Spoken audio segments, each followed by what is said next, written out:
Alright, so Season 8 is coming up real fast, and it's time we talk about this new gun, the 3030 Repeater. Now, everything that we talk about today can be seen in Daz S's video. I'll link to that. He has an excellent breakdown of the damage and the utility and everything, so make sure you check that video out.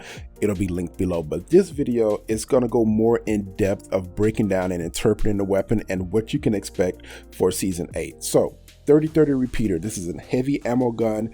It's different from a longbow because it's more along the lines of a G7 than necessarily just straight up sniper. For instance, you're going to be using more of a 3X on this gun instead of going full sniper with it. As far as damage, a body shot is going to deal 42 damage and a headshot is going to deal 74. So slightly less than a longbow, but this fires faster, just so you know. Now, it also has a charge up mechanic. So if you charge this weapon up just by holding and not firing, kind of like a Widowmaker shot from Overwatch, a body shot is going to go from 42 up to 57, and a headshot is going to go from 74 up to 100. Now, that has a lot of implication, especially if you're dropping hot, maybe not so much later on in the game, but if you drop hot and an enemy picks up one of these, you have to be careful, because if you have no shield, a headshot to a body shot, you're pretty much dead. Or a charge shot, all they have to do is wait, delay, hit you directly in the head, and you're gone. So dropping hot onto an enemy with this, probably not recommended if they're a pretty decent shot or they're careful. So be careful there. Now, when it comes to being fully shielded, this is going to be more like a G7. Everything from bullet drop off to damage, everything is going to be very similar to that. So you guys know what to expect with fighting someone with a G7. Very similar.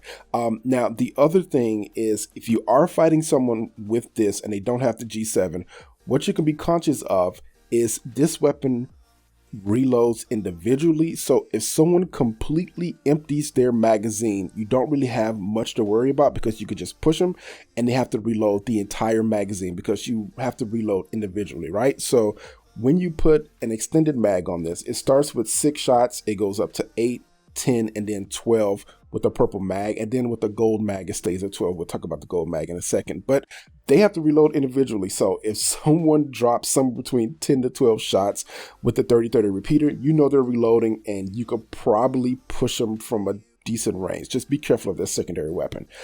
Like I said, this takes a 3X scope, it takes a tac stock, and it takes heavy mags. Now, also, we haven't talked about the gold heavy mag that's coming to Season 8. Don't worry, you're going to still have 12 shots in this, as well as every other heavy weapon. You're going to have the same amount as a purple mag, but once they stole this weapon into their inventory, it becomes fully reloaded after 5 seconds. So please be careful, because someone with a 3030 Repeater in their inventory stowed, it's going to get reloaded, and you might be in a bit of trouble if you get caught out in the open. Be careful with that. Now, the question is, where's this going to fit in your loadout as far as what weapons this could possibly replace if you're just going on the fly, you don't have your favorite weapon? That's going to be totally up to you guys, but some things that come to mind just really quickly. A lot of people run around with a Sentinel and a short range weapon where they just deal a quick 70 body damage with a Sentinel and then pull out their short range weapon and deal damage with that. This may possibly replace that, but it doesn't deal as much damage, and you're going to need a headshot instead of the body shot, since you're coming from the Sentinel's higher damage. So just know it's going to take a little bit more accuracy for you like short range Sentinel users. Another one is people who use Wingman and then a short range weapon like a shotgun or an R9. You do get more range on this gun with the scope. So if you don't like having a Wingman because it's so short range, you can go to this and get more range to it. The problem is you lose a lot of your short range stuff if you're using a Mastiff or something like that. So your R9 is probably something you're going to have to rely on more if you're coming from Wingman short range. And finally, for the people who hate themselves, like myself, who may pick up a G7 and an R9, of course, you're just blasting through light ammo. Again, don't do that. But you do lose hip fire accuracy. I can almost tell from the video that a G7 fired a little bit slower, seems to maybe be a little bit more reliable on hip fire, but I can't fully tell from the video, so don't go off of that. But you will be able to save ammo since you're mixing your ammo between heavy and light ammo. And that's a 3030 Repeater that's going to be in Season 8 on launch day, and hope you guys have fun with it.